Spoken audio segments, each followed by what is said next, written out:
ഏവർക്കും അക്ഷരമുറ്റത്തേക്ക് സ്വാഗതം. 8ാം ക്ലാസ് അടിസ്ഥാന പാഠാവലി യൂണിറ്റ് 3 അധ്യായം 3 ഭഗീരഥ പ്രയത്നം.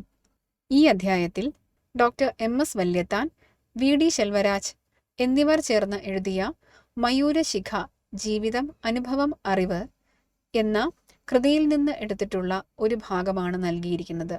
ഈ അധ്യായത്തിന്റെ വിശകലനവും പാഠഭാഗ പ്രവർത്തനവുമാണ് ഈ വീഡിയോയുടെ ഉള്ളടക്കം. വീഡിയോ മുഴുവനായി കാണാനും പാഠഭാഗ പ്രവർത്തനങ്ങൾ എഴുതിയെടുത്ത് പഠിക്കാനും ശ്രദ്ധിക്കുക. നമുക്ക് അധ്യായത്തിലേക്ക് കടക്കാം. അധ്യായത്തിന്റെ മുഖവുരയായി നൽകിയിരിക്കുന്ന 2 വരികൾ ശ്രദ്ധിക്കുക. വിജയിക്കണമെന്ന് തീരുമാനിക്കുന്നതാണ് പരാജയപ്പെടാതിരിക്കാനുള്ള മാർഗം. എന്താണ് ഇവിടെ പറഞ്ഞിരിക്കുന്നത്? നമുക്ക് ജീവിതത്തിൽ പരാജയപ്പെട്ടു പോകാൻ വളരെ എളുപ്പമാണ്. എന്തിനെങ്കിലും വേണ്ടി ശ്രമിച്ചിട്ട് അത് നടക്കുന്നില്ല എന്ന് തോന്നിയാൽ വേണ്ട, ഇവിടം കൊണ്ട് നിർത്താം എന്ന് തോന്നുന്നിടത്ത് പരാജയം സമ്പൂർണ്ണമാകുന്നു. എന്നാൽ പരാജയപ്പെട്ടാലും വീണ്ടും വീണ്ടും ശ്രമിക്കുന്നിടത്താണ് ജീവിത വിജയത്തിലേക്കുള്ള നമ്മുടെ ആദ്യ കാൽവയ്പ് ആരംഭിക്കേണ്ടത്. നിരന്തരമായി പരിശ്രമിച്ചുകൊണ്ടിരുന്നാൽ, അത് ആത്മാർത്ഥമായിരുന്നാൽ നമുക്ക് ഒരു ദിവസം വിജയം നേടാൻ സാധിക്കുക തന്നെ ചെയ്യുമെന്നാണ് ഈ വരികളിലൂടെ ഉദ്ദേശിച്ചിരിക്കുന്നത്. നമുക്ക് പാഠഭാഗത്തിന്റെ വിശകലനത്തിലേക്ക് കടക്കാം. പാഠഭാഗം വായിച്ച് വിശകലനം ചെയ്തു പോവുകയാണ്. ശ്രദ്ധിക്കുക. ഭഗീരഥ പ്രയത്നം. ആദ്യം ഈ ഭഗീരഥ പ്രയത്നം എന്ന തലക്കെട്ടിലെ ഭഗീരഥൻ ആരാണെന്ന് നോക്കാം. ഭഗീരഥൻ ഒരു സൂര്യവംശ രാജാവായിരുന്നു. അയോധ്യ ഭരിച്ചിരുന്ന ദിലീപ രാജാവിന്റെ മകനായിരുന്നു ഭഗീരഥൻ. ഇദ്ദേഹം ആകാശഗംഗയെ ഭൂമിയിലും പാതാളത്തിലും എത്തിച്ച് തന്റെ പൂർവികരായിട്ടുള്ള, പൂർവികന്മാരെന്ന് വെച്ചാൽ മുതുമുത്തശ്ശന്മാരും ഒക്കെയാണ് പൂർവികന്മാർ, അങ്ങനെയുള്ള പൂർവികർക്ക് മോക്ഷം ലഭിക്കാൻ വേണ്ടി ഒരുപാട് ത്യാഗങ്ങൾ അദ്ദേഹം ചെയ്തു. ആകാശഗംഗ എന്ന് പറഞ്ഞാൽ അറിയാമല്ലോ, ശിവന്റെ ജടയിലാണ് ഗംഗ ഇരുന്നിരുന്നത്. അങ്ങനെയുള്ള ഗംഗയെ ഭൂമിയിലെത്തിക്കുക എന്നുള്ള ഒരു വലിയ കർത്തവ്യമാണ് അദ്ദേഹം നടത്തിയെടുത്തത്. എന്തിനു വേണ്ടിയാണ് അദ്ദേഹം അത്തരം ഒരു കർത്തവ്യത്തിന് മുതിർന്നത് എന്ന് നമുക്ക് നോക്കാം. ഗംഗാനദിയെ സ്വർഗത്തിൽ നിന്ന് ഭൂമിയിൽ എത്തിക്കുന്നതിന് വേണ്ടി ഒരുപാട് വർഷം ഭഗീരഥൻ തപസ് ചെയ്തു. ആയിരക്കണക്കിന് വർഷങ്ങളെന്നാണ് പുരാണങ്ങളിൽ പറയുന്നത്. എന്നാലും ഒരുപാട് വർഷം അദ്ദേഹം തപസ് ചെയ്തു എന്ന് മനസ്സിലാക്കുക. അങ്ങനെ തപസ്സിന്റെ അവസാനം ഗംഗാദേവി പ്രത്യക്ഷയായിട്ട് വരം കൊടുത്തു. എന്താണ്? ഞാൻ ഭൂമിയിലൂടെയും പാതാളത്തിലൂടെയും ഒഴുകിക്കോളാമെന്ന് വരം കൊടുത്തു. പക്ഷേ ആകാശത്ത് നിന്ന് നേരിട്ട് ഭൂമിയിലേക്ക് പ്രവഹിക്കുന്ന ഗംഗയെ താങ്ങാനുള്ള ശക്തി ഭൂമിക്ക് ഉണ്ടായിരുന്നില്ല. അങ്ങനെയുള്ള തന്നെ താങ്ങുന്നതിന്, വഹിക്കുന്നതിന് ശിവന് മാത്രമേ കഴിയൂ എന്ന് ഗംഗ ഒരു ഉപദേശം കൂടി ഭഗീരഥന് കൊടുക്കുകയുണ്ടായി. അപ്പോൾ ഭഗീരഥൻ എന്ത് ചെയ്തു?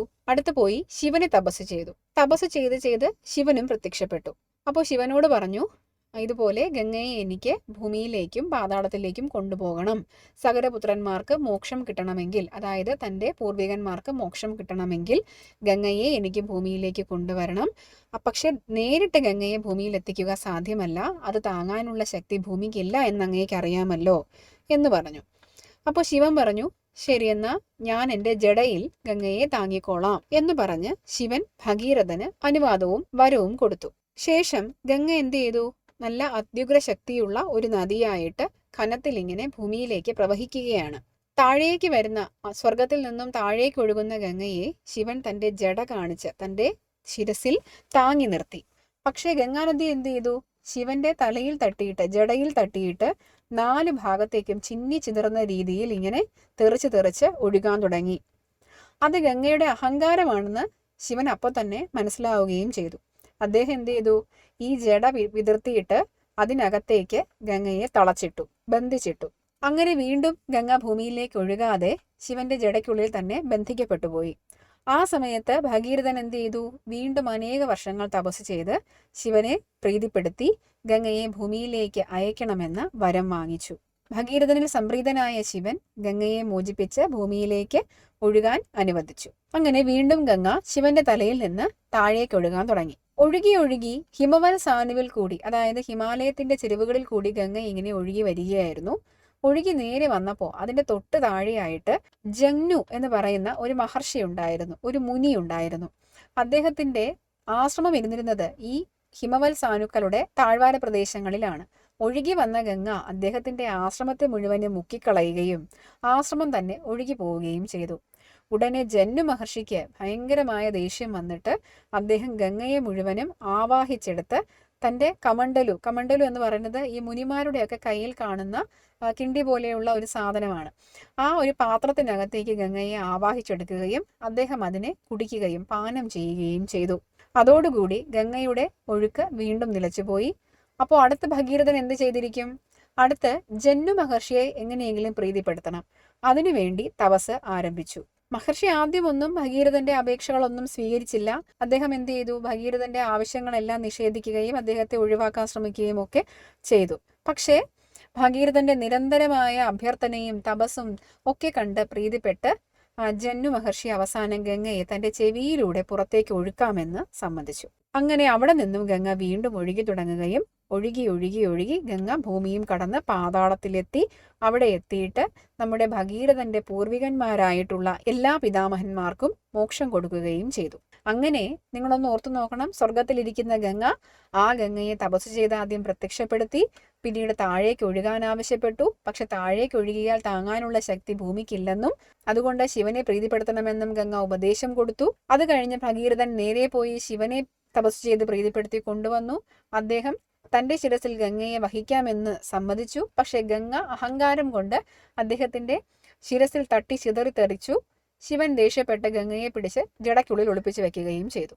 വീണ്ടും ശിവനെ തപസ് ചെയ്ത് പ്രീതിപ്പെടുത്തി ഗംഗയെ പുറത്തേക്ക് ഒഴുക്കി വിട്ടപ്പോൾ എന്ത് സംഭവിച്ചു? ഒഴുകി വന്ന ഗംഗ ഹിമവൽ സാനുക്കളിലൂടെ ഒഴുകി വന്ന് നമ്മുടെ ജന്നു മഹർഷിയുടെ ആശ്രമത്തെ കൂടി എടുത്തുകൊണ്ട് പോയി.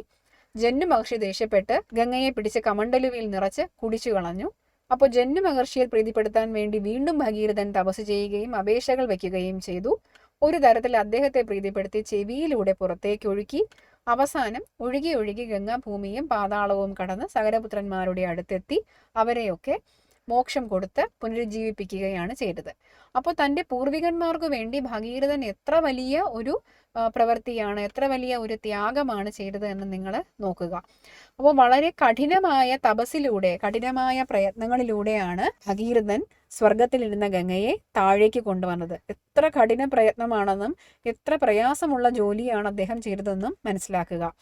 അപ്പോൾ അതോടുകൂടി ഇത്ര പ്രയാസകരമായ ഒരു ജോലി ഭഗീരഥൻ നിത്യമായ പ്രയത്നത്തിലൂടെ നടത്തിയെടുത്തത് കൊണ്ടാണ് ഇന്ന് കഠിനമായ ജോലികൾ ചെയ്യുന്ന മനുഷ്യരെ, അല്ലെങ്കിൽ കഠിനമായ ജോലികളെ, ആരാലും ചെയ്തു തീർക്കാൻ കഴിയാത്ത വളരെ പ്രയാസമുള്ള ജോലികളെ വിളിക്കുന്ന പേരാണ് ഭഗീരഥ പ്രയത്നം എന്ന്. അതായത് ഭഗീരഥൻ ചെയ്തത് പല പല ഘട്ടങ്ങളിലൂടെ, തൻ്റെ ത്യാഗത്തിലൂടെ, തൻ്റെ അർപ്പണബോധത്തിലൂടെ ഒരിക്കലും സാധിക്കാത്ത ഒരു കാര്യം ചെയ്തു തീർക്കുക എന്ന ഒരു കാര്യമാണ് ഭഗീരഥൻ നടത്തിയെടുത്തത്. അതുപോലെ ആരാലും കഴിയാത്ത കാര്യങ്ങളെ പല ഘട്ടങ്ങളിലൂടെ നിരന്തരമായ പരിശ്രമത്തിലൂടെ സാധിച്ചെടുക്കുന്നതിനെ ഭഗീരഥ പ്രയത്നം എന്ന് വിളിക്കാം. മനസ്സിലായല്ലോ? പാഠഭാഗം ശ്രദ്ധിക്കുക. ഭഗീരഥന്റെ പ്രയത്നം പോലെയായിരുന്നു വാൽവ് നിർമ്മാണം. ഇവിടെ പറയുന്ന വാൽവ് എന്ന് പറയുന്നത് ഹൃദയത്തിന്റെ വാൽവാണ്. ചില മനുഷ്യർക്ക് ജന്മനാലോ അല്ലെങ്കിൽ ജീവിത സാഹചര്യങ്ങളാലോ ഒക്കെ ഹൃദയത്തിന് തകരാറുകൾ സംഭവിച്ച് പോകാറുണ്ട്. അങ്ങനെയുള്ള മനുഷ്യരുടെ വാൽവ് മാറ്റിവെക്കുന്ന, കൃത്രിമ വാൽവ് ഘടിപ്പിച്ച് അവരെ ജീവിതത്തിലേക്ക് കൊണ്ടുവരുന്ന ഒരു സമ്പ്രദായം നിലവിലുണ്ട്. അത് ആരംഭിച്ചത് എങ്ങനെയാണ് എന്നാണ് നമ്മൾ ഈ അധ്യായത്തിൽ കാണാൻ പോകുന്നത്. അപ്പോൾ വാൽവ് നിർമ്മാണം എന്ന് പറയുന്നത് ഒട്ടും എളുപ്പമായിരുന്നില്ല. ഭഗീരഥൻ സ്വർഗത്തിൽ നിന്ന് ഗംഗയെ കൊണ്ടുവന്നതുപോലെ അത്രമാത്രം പ്രയാസകരമായിരുന്നു വാൽവ് നിർമ്മാണം. 60,000 വർഷം പ്രയത്നിച്ചിട്ടും ഫലമില്ലാതെ ഭഗീരഥൻ വീണ്ടും ഒന്നേ എന്ന് തുടങ്ങിയ സ്ഥിതി. നമ്മൾ നേരത്തെ പറഞ്ഞല്ലോ, ഒരുപാട് വർഷങ്ങൾ, ആയിരക്കണക്കിന് വർഷങ്ങൾ തപസ് ചെയ്ത് ആദ്യം ഗംഗയെ പ്രത്യക്ഷപ്പെടുത്തി. ഗംഗ ശിവനോട് പറഞ്ഞോളൂ എന്ന് പറഞ്ഞിട്ട്, ഞാൻ വന്നോളാം, ശിവനോട് പറഞ്ഞോളൂ എന്ന് പറഞ്ഞിട്ട് അപ്രത്യക്ഷയായി. വീണ്ടും ഒന്നേ എന്ന് ഭഗീരഥൻ എന്ത് ചെയ്തു? തപസ് തുടങ്ങി. ശിവൻ വന്നു. ഗംഗയുടെ അഹങ്കാരം കാരണം വീണ്ടും ജടയ്ക്കുള്ളിലായി. വീണ്ടും ഒന്നേ എന്ന് തപസ് തുടങ്ങി. ഇതുപോലെ ഭഗീരഥൻ മടുത്ത് അവസാനിപ്പിച്ചില്ല അല്ലേ? വീണ്ടും വീണ്ടും വീണ്ടും പ്രയത്നിച്ചുകൊണ്ടേയിരുന്നു. ഓരോ തവണ തോക്കുമ്പോഴും വീണ്ടും വീണ്ടും അനേക വർഷങ്ങൾ തപസ് ചെയ്യാനുള്ള മനഃശക്തി അദ്ദേഹത്തിന് ഉണ്ടായിരുന്നു. അതുപോലെയാണ് നമ്മുടെ ഡോക്ടർമാരുടെ കാര്യവും. അവരെന്ത് ചെയ്തു? വാൽവിന്റെ നിർമ്മാണം പലപ്പോഴും പരാജയപ്പെട്ടു പോയിട്ടും വീണ്ടും എന്ത് ചെയ്തു? വീണ്ടും വീണ്ടും വീണ്ടും അത് ഉണ്ടാക്കാനുള്ള ശ്രമത്തിൽ ഏർപ്പെട്ടുകൊണ്ടേയിരുന്നു. 1982 വാൽവ് വികസിപ്പിക്കാനുള്ള ശ്രമം ശ്രീചിത്രയിൽ തുടങ്ങുന്നത്. ശ്രീചിത്ര എന്ന് പറയുന്നത് അറിയാമല്ലോ, നമ്മുടെ ആരോഗ്യരംഗത്ത് വളരെയധികം യശസ്സും പ്രശസ്തിയും ഒക്കെയുള്ള വളരെ പ്രാധാന്യമുള്ള ഒരു ആരോഗ്യ കേന്ദ്രമാണ് ശ്രീചിത്ര എന്ന് പറയുന്നത്. അപ്പോൾ അവിടെയാണ് ഈ ഹൃദയ വാൽവ് നിർമ്മിക്കാനുള്ള ശ്രമങ്ങൾ ആരംഭിച്ചത്. നീണ്ട 7 വർഷം വേണ്ടി വന്നു ശ്രീചിത്ര വാൽവ് സഫലമാകാൻ. ഒരുപാട് ഡോക്ടർമാരുടെയും ശാസ്ത്രജ്ഞന്മാരുടെയും 7 വർഷത്തെ പരിശ്രമത്തിലൂടെയാണ് വാൽവ് നിർമ്മാണം പൂർത്തിയാക്കാൻ കഴിഞ്ഞത്. ആദ്യം 3 മോഡലും പരാജയപ്പെട്ടു. ആദ്യം അവർ പല പല ഘട്ടങ്ങളിലായിട്ട് 3 മോഡൽ ഉണ്ടാക്കിയിരുന്നു. ആ 3 എണ്ണവും എന്ത് ചെയ്തു? പരാജയപ്പെട്ടു പോയി. മനുഷ്യരിൽ വെച്ച് നോക്കുന്നതിന് മുൻപ് മൃഗങ്ങളിലാണ്, ചെറിയ ചെറിയ ജീവികളിലും മൃഗങ്ങളിലുമൊക്കെയാണ് ഇത് വെച്ച് പരീക്ഷിച്ചു നോക്കിയത്. അതെല്ലാം പരാജയമായിരുന്നു. 1 ഡസൻ ആടുകളിൽ പരീക്ഷിച്ച ശേഷമാണ് വാൽവ് ശരിയായി പ്രവർത്തിക്കുമെന്ന് ഉറപ്പാക്കാനായത്. ആദ്യം എന്ത് ചെയ്തു? ആദ്യത്തെ 3 മോഡലുകളും പരാജയമായി. 4-മത്തേത് 1 ഡസൻ ആടുകളിൽ വെച്ച് നോക്കി. അപ്പോൾ ആടുകളെല്ലാം ജീവിക്കുന്നുണ്ട്, അവയ്ക്ക് മറ്റ് പ്രശ്നങ്ങളൊന്നുമില്ല, ഹൃദയം ശരിയായി പ്രവർത്തിക്കുന്നുണ്ട് എന്ന് കണ്ടതിന് ശേഷമാണ് ഇനി ഇത് മനുഷ്യർക്ക് വെച്ചു കൊടുത്താലും കുഴപ്പമില്ല എന്ന് അവർക്ക് ഉറപ്പിക്കാനായത്. വാൽവ് വികസന ശ്രമത്തിന്റെ ആദ്യ വർഷങ്ങളിൽ ഇതൊന്നും ഇവിടെ നടക്കാൻ പോകുന്നില്ല എന്ന് പൊതുവെ ഒരു വിശ്വാസമുണ്ടായിരുന്നു. മനുഷ്യന്റെ ഹൃദയത്തിന് പകരം അല്ലെങ്കിൽ ഹൃദയത്തിന്റെ വാൽവിന് പകരം കൃത്രിമമായ ഒന്ന് വെക്കുകയോ ഇത് നടക്കില്ലല്ലോ എന്ന് അന്നൊക്കെ ഒരുപാട് പേര് പറഞ്ഞിരുന്നു. കേരളത്തിലെ മുതിർന്ന ഡോക്ടർമാർ പോലും പരസ്യമായി അങ്ങനെ പ്രതികരിച്ചിരുന്നു. അന്നത്തെ കാലത്ത് പ്രശസ്തരായിട്ടുള്ള മുതിർന്ന ഡോക്ടർമാർക്ക് പോലും അത് നടക്കുമെന്നൊരു പ്രതീക്ഷയും ഉണ്ടായിരുന്നില്ല. അതൊക്കെ വലിയ വേദനയുണ്ടാക്കിയെങ്കിലും എനിക്ക് ലക്ഷ്യം നേടാനുള്ള വലിയ പ്രേരണയായി ഓരോ എതിരഭിപ്രായവും മാറിക്കൊണ്ടിരുന്നു. അതൊക്കെ കേൾക്കുമ്പോൾ നിരന്തരമായി ഒരു കാര്യത്തിന് വേണ്ടി പരിശ്രമിച്ചുകൊണ്ടിരിക്കുന്ന ആൾക്കാർക്ക് വിഷമം ഉണ്ടാക്കുമല്ലേ? പക്ഷേ ഇദ്ദേഹം അങ്ങനെ വിഷമമൊന്നും വിചാരിച്ച് മടിപിടിച്ചിരുന്നില്ല. വീണ്ടും എന്ത് ചെയ്തു? അതിനുവേണ്ടി പരിശ്രമിച്ചുകൊണ്ടേയിരുന്നു. പറ്റില്ല എന്ന് ഓരോ തവണ ഓരോരുത്തർ പറയുമ്പോഴും എന്നെക്കൊണ്ടിത് പറ്റും, ഞാൻ സാധിക്കുമെന്ന് അദ്ദേഹത്തിന്റെ മനസ്സിലൊരു ദൃഢനിശ്ചയം ഉണ്ടായി വരികയായിരുന്നു. വാൽവിന്റെ ഫ്രെയിം ക്രോമിയം ബോൾട്ട് അലോയി ആയിരുന്നു. അപ്പോൾ ആ വാൽവിന്റെ ഫ്രെയിം എന്ന് പറയുന്നത് എന്തുകൊണ്ട് നിർമ്മിച്ചതാണ്? ക്രോമിയം കൊബാൾട്ട് അലായി കൊണ്ട് നിർമ്മിച്ചതായിരുന്നു. വിമാനത്തിലൊക്കെ ഉപയോഗിക്കുന്ന അലോയിയാണ്. അപ്പോൾ അത്രമാത്രം അതിന് മികവുണ്ടെന്ന് മനസ്സിലാക്കുക. ഡിസ്കിനുള്ള മെറ്റീരിയൽ ലൈറ്റ് പ്ലാസ്റ്റിക് ആയിരുന്നു. അപ്പോൾ അതിനുള്ളിൽ ഉപയോഗിക്കുന്ന ഡിസ്കിന്റെ മെറ്റീരിയൽ എന്ന് പറയുന്നത് ലൈറ്റ് പ്ലാസ്റ്റിക്, നേർത്ത പ്ലാസ്റ്റിക് ആയിരുന്നു. അതിന്റെ പേരാണ് അൾട്രാ ഹൈ പോളി എത്തിലിൻ. അപ്പോൾ അങ്ങനെയാണ് അതിനെ വ്യാവസായിക ലോകത്ത് ബിസിനസ് മേഖലയിലൊക്കെ അറിയപ്പെടുന്നത് ഈ പേരിലാണ്. അക്കാലത്ത് ഈ അലോയ് ഇറക്കുമതി ചെയ്യുകയായിരുന്നു. എങ്കിലും വേണ്ടി വന്നാൽ അത് നിർമ്മിച്ചു തരാമെന്ന് മിശ്രധാതു നിഗത്തിന്റെ അധികൃതർ എനിക്ക് ഉറപ്പ് തന്നിരുന്നു. ഇനി അഥവാ ഇവിടെ കിട്ടിയില്ലെങ്കിൽ, അത് അവിടെ നിന്ന് വരുത്താൻ സാധിച്ചില്ലെങ്കിൽ അങ്ങനെ ഒന്ന് ഞങ്ങൾ ഉണ്ടാക്കി തരാമെന്ന് മിശ്രധാതു നിഗം എന്ന് പറയുന്ന ഒരു സ്ഥാപനം അവർക്ക് ഉറപ്പ് കൊടുത്തിരുന്നു. കൃത്രിമ വാൽവ് മെറ്റൽ ഫ്രെയിമിൽ തുന്നിച്ചേർക്കാനുള്ള പ്ലാസ്റ്റിക് ഫാബ്രിക് നിർമ്മിച്ചു തന്നത് കോയമ്പത്തൂരിലെ സൗത്ത് ഇന്ത്യ ടെക്സ്റ്റൈൽസ് അസോസിയേഷൻ ആയിരുന്നു. ഇനി നേരത്തെ പറഞ്ഞ 2 എണ്ണവും കൂടി തുന്നിച്ചേർക്കണം. 2 വസ്തുക്കളും കൂടെ തുന്നിച്ചേർക്കണം. ഈ മെറ്റൽ പാർട്ടും പ്ലാസ്റ്റിക് പാർട്ടും കൂടി തുന്നിച്ചേർക്കേണ്ടതുണ്ട്. അത് തുന്നിച്ചേർക്കുന്നതിന് ആവശ്യമായിട്ടുള്ള ഫാബ്രിക് ആരാണ് നിർമ്മിച്ചത്? അത് കോയമ്പത്തൂരിൽ ഉണ്ടായിരുന്ന ഒരു സ്ഥാപനമായിരുന്നു. സ്ഥാപനത്തിന്റെ പേര് സൗത്ത് ഇന്ത്യ ടെക്സ്റ്റൈൽസ് അസോസിയേഷൻ എന്നായിരുന്നു. പരീക്ഷണശാലയിൽ വിജയമുറപ്പായ വാൽവ് പിന്നീട് വാണിജ്യ അടിസ്ഥാനത്തിൽ വികസിപ്പിച്ചത് മദ്രാസിലെ TTK ആയിരുന്നു. ഇത് പരീക്ഷിച്ച് വിജയിച്ച് 12 ആടുകളിലൊക്കെ വെച്ചു കൊടുത്തു നോക്കി. ആടുകൾക്കൊന്നും യാതൊരു കുഴപ്പവും ഇല്ല എന്ന് വന്നു കഴിഞ്ഞപ്പോൾ പിന്നെ വ്യാവസായിക അടിസ്ഥാനത്തിൽ ഒരുപാട് പേർക്ക് വെച്ചു കൊടുക്കണമല്ലേ? അപ്പോൾ കൃത്രിമമായിട്ട് 1-2 എണ്ണം ലാബിൽ വെച്ച് ഉണ്ടാക്കിക്കൊണ്ടിരുന്നാൽ പോരാ, അതിനെ ഒരുപാടെണ്ണം നമുക്ക് നിർമ്മിച്ചെടുത്താൽ മാത്രമേ ഹൃദയത്തിൽ തകരാറുള്ള മനുഷ്യരെ ചികിത്സിക്കാൻ സാധിക്കുകയുള്ളൂ. അപ്പോൾ അതിനു വേണ്ടിയിട്ട് ഒരുപാട് വാൽവുകൾ നിർമ്മിക്കുന്നതിന് വേണ്ടി ആ ജോലി ഏറ്റെടുത്തത് മദ്രാസിലുള്ള ഒരു സ്ഥാപനമായിരുന്നു. TTK എന്നാണ് അതിൻ്റെ പേര്. ഇന്ന് 1,50,000-ലേറെ പേർ ആ വാൽവുമായി ജീവിക്കുന്നു. ഇന്ന് എന്ന് പറഞ്ഞിരിക്കുന്നത് ഈ ലേഖനം എഴുതിയ കാലഘട്ടമാണ്. ഇന്ന് ഈ കണക്കൊന്നുമല്ല, ഇതിലും എത്രയോ ഇരട്ടി ആളുകൾ ഈ വാൽവ് ഉപയോഗിച്ച് സുഖമായി ജീവിക്കുന്നുണ്ട്. ഏത് പരീക്ഷണത്തിലെയും പരാജയങ്ങളെപ്പറ്റി ആരും എഴുതാറില്ല, ശരിയല്ലേ? നമ്മളിപ്പോൾ ശാസ്ത്രമേഖലയിലും ഒക്കെ ആയിട്ട് നിങ്ങൾ ഒരുപാട് പരീക്ഷണങ്ങൾ പഠിച്ചിട്ടുണ്ടായിരിക്കും. ആ വിജയിച്ച പരീക്ഷണങ്ങളെയാണ് നിങ്ങൾ പഠിക്കുന്നത്. ബൾബ് കണ്ടുപിടിച്ചു, അപ്പോൾ ആ ബൾബ് കണ്ടുപിടിച്ചിട്ടുണ്ടെങ്കിൽ ആ വിജയിച്ച പരീക്ഷണമാണ് നിങ്ങൾ പഠിച്ചത്. അതിനു മുമ്പ് എത്രയോ തവണ ബൾബ് കണ്ടുപിടിക്കാൻ ശ്രമിച്ച് പല ഉപകരണങ്ങൾ നിർമ്മിച്ച് അവയെല്ലാം പ്രകാശം തെളിക്കാതെയും മറ്റും നശിച്ചു പോയിരിക്കാം.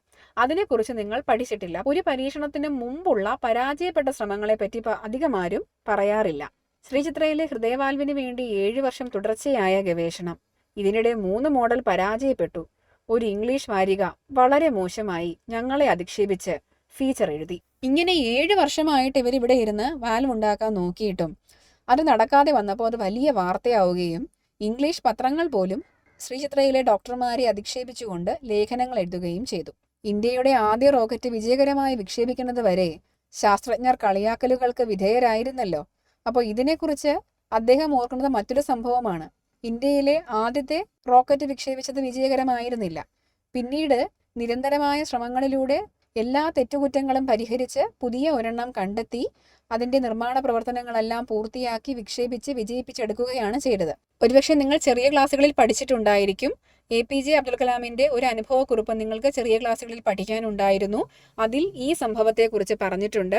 ആദ്യ റോക്കറ്റ് വിക്ഷേപണം പരാജയമായി തീർന്നതിനെ തുടർന്ന് അദ്ദേഹം ഒരുപാട് പഴികളും മറ്റും കേട്ടിരുന്നു എന്നും, പക്ഷേ അതിൽ നിന്നെല്ലാം പാഠം ഉൾക്കൊണ്ടുകൊണ്ട് വീണ്ടും എല്ലാ തെറ്റുകുറ്റങ്ങളും പരിഹരിച്ച് എന്ത് ചെയ്തു, പുതിയ ഒരെണ്ണം വികസിപ്പിച്ച് എടുക്കുകയാണ് ചെയ്തത് എന്നും മറ്റുമുള്ള ഒരു അധ്യായം നിങ്ങൾ കുഞ്ഞു ക്ലാസ്സുകളിൽ പഠിച്ചിട്ടുണ്ട്. അപ്പോൾ ആ ഒരു സംഭവമാണ് ഇവിടെ സൂചിപ്പിച്ചിരിക്കുന്നത്. കളിയാക്കിയവർ ഒരു കാര്യം ഓർത്തില്ല. പരാജയപ്പെട്ട പരീക്ഷണങ്ങളില്ലാതെ ആരും സ്വന്തമായി ഒന്നും വികസിപ്പിച്ചിട്ടില്ല. അല്ലേ? നമ്മൾ ആദ്യമായി ഒരു വസ്തു കണ്ടുപിടിക്കാൻ നോക്കുകയാണ്. ആദ്യത്തെ ശ്രമത്തിൽ അത് വിജയിക്കണം എന്നില്ല. അത് വസ്തു തന്നെ ആയിരിക്കണം എന്നില്ല. പുതിയൊരു കണ്ടുപിടുത്തമായിരിക്കണം എന്നില്ല. നിങ്ങൾ സ്വന്തമായി എന്തെങ്കിലും ഒന്ന് നിർമ്മിക്കാൻ ഇന്ന് ആദ്യമായി ശ്രമിക്കുകയാണെങ്കിൽ അത് ഇന്ന് തന്നെ വിജയിച്ചു കൊള്ളണമെന്ന് ഒരു നിർബന്ധവുമില്ല. അത് വലിയ വലിയ കണ്ടുപിടുത്തങ്ങളായിരിക്കണമെന്നില്ല. നിങ്ങളൊക്കെ ചെറിയ കുട്ടികളാണ്. ചെറിയ ഒരു പാവയുണ്ടാക്കാനുള്ള ശ്രമമാണെങ്കിൽ കൂടിയും നിങ്ങൾ ആദ്യമായി ശ്രമിക്കുമ്പോൾ അത് പൂർണ്ണമായി വിജയം കൈവരിച്ചു എന്ന് വരില്ല. പിന്നീട് നിരന്തരമായ പരിശ്രമത്തിലൂടെ, പ്രാക്ടീസിലൂടെയാണ് നിങ്ങൾക്കത് ശരിയായി നിർമ്മിച്ചെടുക്കാൻ സാധിക്കുക. അതുപോലെ തന്നെയാണ് ശാസ്ത്രലോകത്തെ പരീക്ഷണങ്ങളുടെ കാര്യവും. ആദ്യം തെറ്റുകൾ സംഭവിക്കും. പിന്നെയാണ് ശരിയായ നിർമ്മാണ പ്രവർത്തനത്തിൽ എത്തിച്ചേരാൻ സാധിക്കുന്നത്. അഥവാ പരാജയമറിയാതെ ഞങ്ങളൊരു സാങ്കേതിക വിദ്യ വികസിപ്പിച്ചു എന്ന് പറഞ്ഞാൽ അത് കള്ളമാണ് താനും. ആരെങ്കിലും പറയുകയാണ്, ഇപ്പോൾ എഡിസൺ തന്നെ വന്നിട്ട് പറയുകയാണ്, ഞാൻ ഒരൊറ്റ ദിവസം കൊണ്ടാണ് ബൾബ് നിർമ്മിച്ചത് എന്ന് പറഞ്ഞാൽ അത് നമുക്ക് വിശ്വസിക്കാൻ സാധിക്കില്ല. നിങ്ങൾ മറ്റൊരു കഥ കേട്ടിട്ടുണ്ടായിരിക്കും. കുഞ്ചൻ നമ്പ്യാർ ഒരു അർദ്ധരാത്രി കൊണ്ടാണ് ഓട്ടംതുള്ളൽ എന്ന് പറയുന്ന ഒരു കലാരൂപത്തെ വികസിപ്പിച്ചെടുത്തതെന്ന്. അത് കേൾക്കുമ്പോൾ തന്നെ നമുക്കറിയാം, ഒരിക്കലും ഒറ്റ ദിവസം കൊണ്ട് അങ്ങനെ ഒരു കലാരൂപത്തെ വികസിപ്പിച്ചെടുക്കാൻ സാധിക്കുകയില്ല. തലേദിവസം രാത്രി ചാക്യാർ അപമാനിച്ചതിനെ തുടർന്ന് പിറ്റേ ദിവസം ഒരൊറ്റ ദിവസം കൊണ്ട് അദ്ദേഹം അത്രയും വലിയ ഒരു കൃതി എഴുതി തയ്യാറാക്കി അതിന് വേണ്ടുന്ന മുഖത്തെഴുത്തും വസ്ത്രങ്ങളും ഒക്കെ തയ്യാറാക്കി ചിട്ടപ്പെടുത്തി നൃത്തരൂപത്തിലാക്കി അതിനെ അവതരിപ്പിച്ചു എന്ന് പറഞ്ഞാൽ അത് വിശ്വസിക്കാൻ സാധിക്കുകയില്ല. കാരണം അത് ഒരുപാട് കാലത്തെ പരിശീലനത്തിന് ശേഷം, ഒരുപാട് തെറ്റുകുറ്റങ്ങൾക്ക് ശേഷം, വെട്ടിത്തിരുത്തലുകൾക്ക് ശേഷമായിരിക്കും അത് അവതരിപ്പിച്ചിട്ടുണ്ടാവുക. അതുപോലെ തന്നെയാണ് ശാസ്ത്രമേഖലയുടെയും കാര്യം. ഭർതൃഹരിയുടെ നീതിശതകത്തിലെ ഒരു ശ്ലോകത്തിന്റെ ആശയമാണ് ഓർമ്മ വരുന്നത്. ഭർതൃഹരി എന്ന് പറയുന്നത് ഇന്ത്യയിലെ വളരെ പ്രശസ്തനായിട്ടുള്ള ഒരു വൈയാകരണനാണ്. അതായത് ഗ്രാമറിനെ കുറിച്ചൊക്കെ ഒത്തിരി അധികം പുസ്തകങ്ങൾ രചിച്ചിട്ടുള്ള, അതിനെക്കുറിച്ച് ഗവേഷണങ്ങൾ നടത്തിയിട്ടുള്ള ഒരു മഹാന്റെ പേരാണ് ഭർതൃഹരി എന്ന് പറയുന്നത്. അദ്ദേഹത്തിൻ്റെ ഒരു പുസ്തകമാണ് നീതിശതകം. അതിനകത്ത് ഒരു ശ്ലോകമുണ്ട്. ആ ശ്ലോകത്തിന്റെ ആശയം ഇവിടെ നൽകിയിരിക്കുന്നു. എന്താണ്? നീചർ വിഘ്നങ്ങൾ ഉണ്ടാകുമെന്ന ഭയത്താൽ ഒരിക്കലും ഒരു കാര്യം തുടങ്ങുന്നില്ല. നീചർ എന്ന് പറഞ്ഞാൽ നിങ്ങൾ ഇവിടെ ദുഷ്ടന്മാർ എന്നുള്ള അർത്ഥമെടുക്കരുത്. ബുദ്ധിപരമായും ശക്തിപരമായിട്ടുമൊക്കെ ദുർബലരായ മനുഷ്യർ, അല്ലെങ്കിൽ വളരെ വീക്കായിട്ടുള്ള ആൾക്കാരെന്ന് കരുതുക.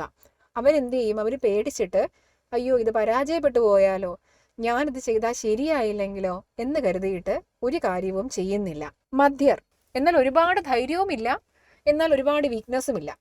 അങ്ങനെയുള്ള മനുഷ്യരോ വിഘ്നം തുടങ്ങുമ്പോൾ തങ്ങൾ തുടങ്ങിയ കൃത്യം ഉപേക്ഷിക്കുന്നു. അവര് കുറച്ച് ധൈര്യമൊക്കെ വെച്ചിട്ട് എന്തായാലും ഒരു കാര്യം ചെയ്യാൻ വേണ്ടി മുന്നോട്ട് വരും. പക്ഷേ ചെറിയ ചെറിയ മിസ്റ്റേക്കുകൾ കണ്ടു തുടങ്ങുമ്പോൾ തന്നെ ഇത് നമ്മളെ കൊണ്ട് പറ്റിയ പരിപാടിയല്ല എന്നും പറഞ്ഞ് അത് അവസാനിപ്പിച്ച് പോകും. ഉത്തമരാകട്ടെ എന്ന് വെച്ചാൽ വളരെ ധൈര്യമുള്ള, വളരെയധികം മനസ്ഥൈര്യമുള്ള, ദൃഢനിശ്ചയമുള്ള മനുഷ്യരെന്ത് ചെയ്യും? നിരന്തരം വിഘ്നങ്ങൾ ഉണ്ടായാലും തുടങ്ങിയ കൃത്യത്തിൽ നിന്ന് ഒരു കാലത്തും മാറുന്നില്ല. എന്തൊക്കെ പ്രശ്നങ്ങൾ ഉണ്ടായാലും ശരി, അവരെന്ത് ചെയ്യും? ഇനിയും ശ്രമിക്കാം, ഒന്നുകൂടി നോക്കാം, വീണ്ടും ശ്രമിച്ചുകൊണ്ടേയിരിക്കാം എന്നൊരു മനസ്ഥിതിയോടുകൂടി അവർ നിരന്തരം പരിശ്രമിക്കുകയും ഒടുവിൽ വിജയത്തിൽ എത്തിച്ചേരുകയും ചെയ്യും.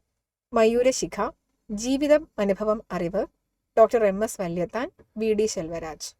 ഈ പാഠഭാഗത്തിന്റെ ആശയം മനസ്സിലായി കാണും എന്ന് വിശ്വസിക്കുന്നു. ഇനി വരുന്നത് പാഠഭാഗ പ്രവർത്തനങ്ങളാണ്. അവ കൃത്യമായി എഴുതിയെടുത്ത് പഠിക്കാൻ ശ്രദ്ധിക്കുക.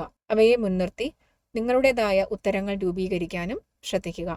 നിങ്ങളുടെ നിർദ്ദേശങ്ങളും അഭിപ്രായങ്ങളും കമന്റുകളായി രേഖപ്പെടുത്തുക. നന്ദി.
ഭഗീരഥ പ്രയത്നം എന്ന അധ്യായത്തിനോട് അനുബന്ധമായി ഒരു ഭാഗം നൽകിയിട്ടുണ്ട്. അത് ഡോക്ടർ പി.കെ. വാര്യരുടെ സ്മൃതിപർവം എന്ന ഗ്രന്ഥത്തിൽ നിന്ന് എടുത്തിട്ടുള്ള ഒരു ഭാഗമാണ്. പഠനം സഫലം എന്നാണ് ആ ഭാഗത്തിന് നൽകിയിരിക്കുന്ന ശീർഷകം. ആദ്യം അതൊന്ന് വായിക്കാം. അതിനുശേഷം അതിലെന്താണ് പറഞ്ഞിരിക്കുന്നത് എന്ന് വിശകലനം ചെയ്യാം. ശ്രദ്ധിക്കുക. വീട്ടിൽ 10, കാട്ടിൽ 10, നാട്ടിൽ 10 എന്നാണ് വൈദ്യനാകാനുള്ള തിരഞ്ഞെടുപ്പിനെ പറ്റിയുള്ള പ്രമാണം. ഏട്ടിൽ 10 എന്നത് ശാസ്ത്ര പഠനത്തിന്റെ കാലമാണ്. നല്ല ഒരു ഗുരുവിന്റെ കീഴിൽ ശാസ്ത്രഗ്രന്ഥങ്ങൾ അഥവാ ഏടുകൾ 10 വർഷം നന്നായി പഠിക്കണം. പിന്നെ കാട്ടിൽ 10 മരുന്നുകളും അവയുടെ ഗുണദോഷങ്ങളും പഠിക്കാനാണ് അടുത്ത 10 വർഷം വിനിയോഗിക്കേണ്ടത്. ഓരോ മരുന്നിന്റെയും സ്വഭാവവും മറ്റുള്ളവയോട് ചേരുമ്പോൾ വരുന്ന പരിണാമവും ഒക്കെ പഠിക്കാൻ 10 വർഷം വേണം. അത് കഴിഞ്ഞുള്ള 10 വർഷം നാട്ടിൽ രോഗികളെ ചികിത്സിക്കണം. മുതിർന്ന ഒരു വൈദ്യന്റെ മേൽനോട്ടത്തിലായിരിക്കണം ഇത്. നമ്മുടെ പാരമ്പര്യത്തിൽ വളരെ പ്രധാനമായി പറയുന്ന ഒന്നാണ് വൃദ്ധസേവ. ഇന്നത്തെ കുട്ടികൾ ഇത് കേട്ടാൽ ചിരിക്കും. എന്നാൽ വൈദ്യന് മാത്രമല്ല, ഏത് പ്രവൃത്തിയിൽ ഏർപ്പെടുന്നവരും വിജയിക്കണമെങ്കിൽ വൃദ്ധസേവ കൂടാതെ കഴിയില്ല. വാർദ്ധക്യത്തെ അളക്കുന്നത് പ്രായം കൊണ്ടല്ല, ജ്ഞാനം കൊണ്ടാണ്. കവിത രചിക്കാൻ മുതിർന്ന കവികളുടെ നിർദ്ദേശം നല്ലതാണ്. ഒരു നടൻ വളരുന്നത് ആശാന്റെ കൂടെ നടന്ന് അദ്ദേഹം ചെയ്യുന്നത് കണ്ടിട്ടാണ്. കളരിയിൽ ചൊല്ലി ആടിയതുകൊണ്ട് മാത്രം രംഗത്ത് ശോഭിക്കാനാവില്ല. വക്കീലാകാൻ മുതിർന്ന ഒരു വക്കീലിന്റെ കീഴിൽ പ്രാക്ടീസ് ചെയ്യണം.